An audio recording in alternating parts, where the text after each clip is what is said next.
Hello, traders. FX Pip Collector here. Today is Friday, August 22nd. This is my analysis for the Euro US dollar, and we are on the 4-hour time frame.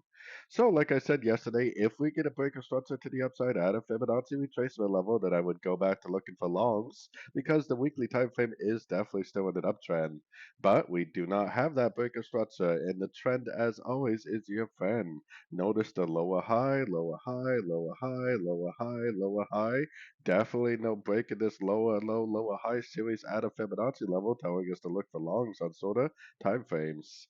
So going down to the 1 hour time frame, I definitely still doing nothing but looking for shorts. I am obviously not looking to go short right here at the bottom of a wave, but I am definitely looking to go short on any of these pullbacks I may see on like the 1 hour time frame veins. So really, for me, the strategy is to only be looking for shorts, and I'm only looking to go short at the end of pullbacks. So patience is definitely key.